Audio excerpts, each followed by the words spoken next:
Hey gang, it's Andrei here, and it is Tuesday, March 12th. Before I get into what I want to talk about today, I'd like to thank my stepmom Mary for posting a video response to my Favorite Things video.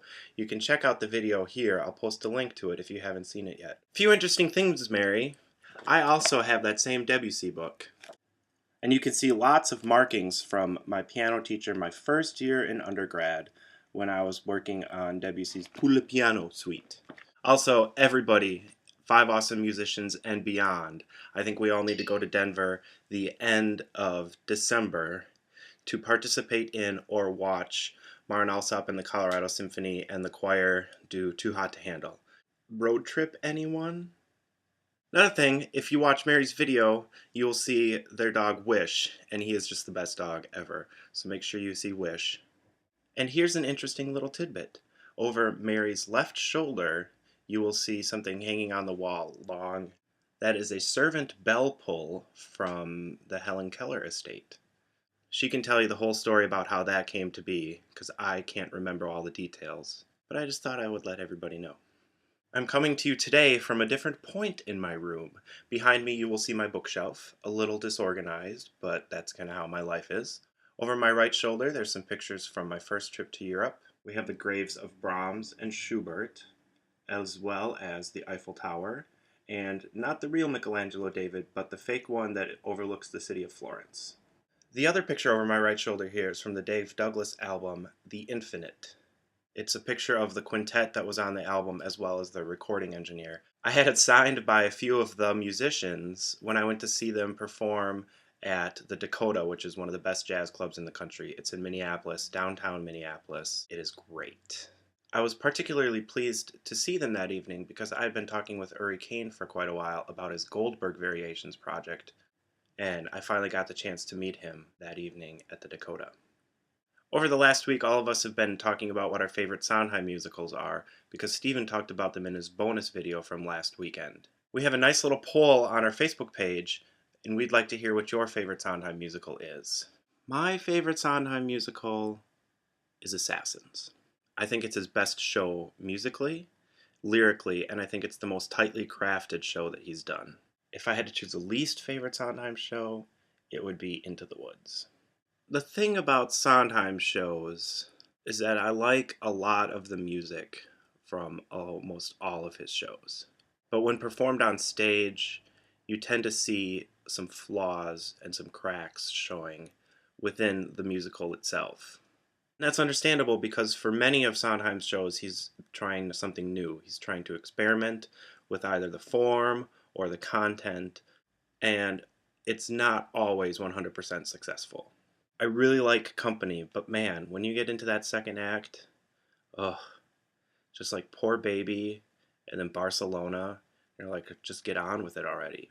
Follies is another favorite show of mine, but I really don't think that Follies can be performed today. It was a piece of its time, and as Frank Rich wrote in a great review for the Harvard Crimson about the original production of Follies, the show is really about the death of the musical.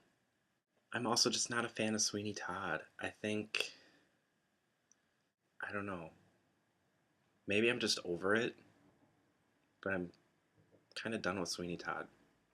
Last week I posted a short sound clip and I was trying to get everybody to guess what time signature it's in. JB was the only one who answered the question. Emily and Aaron said they knew the song, so they bowed out politely. The song itself is The First Circle, written by Pat Metheny and Lyle Mays. JB said that the song was in 11/4, which I guess I will accept for an answer. There's a master's thesis that I found online that has a transcription of the piece, and he decided to notate it in 12/8 and 10/8 alternating measures. And in the Pat Metheny songbook, the lead sheet for The First Circle is written in 22/8, which is basically the same as 11/4. So JB, you win. Here's a clip with music of the introduction to The First Circle so you can hear how everything lines up.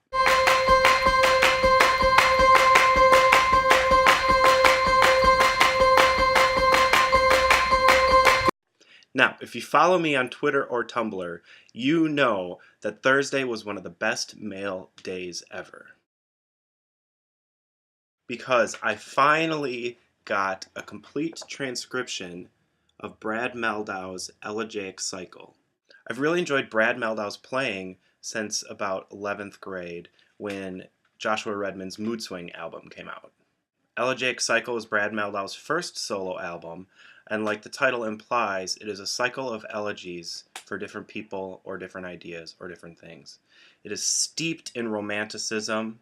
It has a lot of classical music influences as well, and I think it is a superb album. It was the first album that I ordered online from Amazon.com.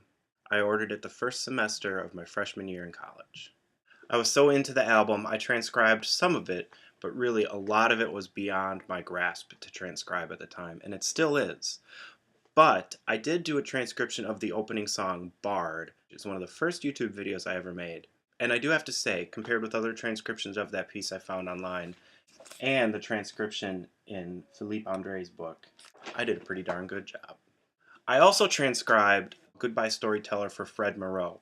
Now, I only transcribed the head of the piece because his piano solo is awesome and really difficult. And during my freshman year, my jazz combo that I was in, we performed that piece at the Cabin on a Wednesday night at UW Eau Claire. I have the CD of that recording somewhere laying around. I tried to find it because I wanted to post a clip, but it's lost in my room somewhere. With that, I'm going to wrap things up for the day. We'd love to hear your thoughts on things. We'd love for you to be a guest vlogger, or leave a video response. And I will see you here next week, and that video will be coming live from New York.